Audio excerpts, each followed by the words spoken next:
Hi friends, இப்போ நம்ம சக்திவேல் பார்க்க போகிறோம். சக்திவேலில் நம்ம சக்திக்கு ஃபோன் வர திடீர்னு அதிர்ச்சி ஆகிட்டாங்க. என்ன சக்தி, ஏன் அதிர்ச்சியான்னு சொல்லி கேள்வி கேட்க, அம்மா மயக்கம் போட்டு விழுந்துட்டாங்க வாங்கன்னு சொல்லிட்டு வேலனை கூட்டிகிட்டு வராங்க. அதுக்கப்புறம் அவங்க அம்மா ஒரு வழியாக கஷ்டப்பட்டு ஏற்றுனதுக்கப்புறம், உனக்கு இப்படி ஒரு நிலைமையாம்மா, அதுவும் எங்களால் இப்படி ஒரு நிலைமாம்மா, எங்களை மன்னிச்சுக்கோமான்னு மன்னிப்பு கேட்க, மன்னிப்பு கேட்குறவன் மனிதன், மன்னிக்கிறவன் மாமனிதன் அப்படின்னு டைலாக்லாம் அடிக்கிறாங்க. கடைசியில் ஒன்றும் இல்லைப்பான்னு சொல்லிட்டு கொண்டு வந்து வீட்டில் விட்டாங்க. வீட்டில் விட்டதுக்கப்புறமா யோசிக்கிறாங்க, இது மாதிரி கண்டிப்பாக நான் வேலைக்கு போய் ஆகணும், இந்த காசு என் குடும்பத்துக்கு கண்டிப்பாக செட் ஆகும் அப்படின்ட்டாங்க. எத்தனை நாளைக்கே எப்படியே உருட்டுவீங்க அப்படிங்கிற மாதிரி ஆச்சு. சரி பரவாயில்ல விடுங்க.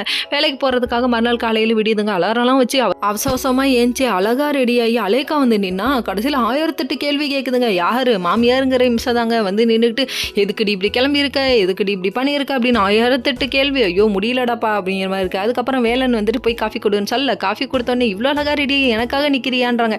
டே நிலமை புரியாமல் நீ கடுப்பேத்தாதரா, நீ ரொமான்ஸ் பண்ணுறன்றப்பில்ல என்ன ரொம்ப வெறுப்பேத்துறடா அப்படிங்கிற மாதிரி ஆயிடுச்சு. அதுக்கப்புறம் ஏதாவது பண்ண வேலா, நான் கிளம்பணும் அப்படின்னு சொல்லிட்டு இவங்க சொல்ல, பூஜைக்காக இவங்க ரெடியாக சொல்கிறாங்க. என்னதாயா நடக்குதுங்க, இன்றைக்கி சுமகலி பூஜை, வீட்டில் நீ இருந்து தான் ஆகணும் அப்படின்னு சொல்லிட்டு இவங்க சொல்ல, இப்போ வேலைக்கு போவாங்களா போக மாட்டாங்களா, என்ன தான் முடிவு, ஒரு வார்த்தை சொல்லுங்கள் அப்படிங்கிற மாதிரி ஆயிடுச்சு. உனக்காக 1008 பொய் இல்லை, 1000க்கும் மேலே, அதாவது 1008க்கும் மேலே நான் பொய் சொல்லுவேன் அப்படின்றாரு. இந்த டைலாக்லாம் ஒன்றும் குரலாடா, முட்டிக்கிட்டா ஒரேடியாக முட்டிக்கிறீங்க, இல்லாட்டினா திடீர்னு கம்மு போட்டு ஒட்டிக்கிறீங்க அப்படிங்கிற மாதிரி ஆயிடுச்சு. சரி பரவாயில்ல விடுங்க, இப்படி மாறி மாறி அன்பை கொட்டுறது தான் எல்லாம் அப்படிங்கிற மாதிரி ஆயிடுச்சு. அதுக்கப்புறம் வந்துட்டு நம்ம வேலன் சப்போர்ட் பண்ணுறாராமா. எப்படி அதான் ப்ரொமோவில் காமிச்சிட்டாங்களே, நாளைக்கு போட்டு காமிப்பாங்க. Okay friends, next video.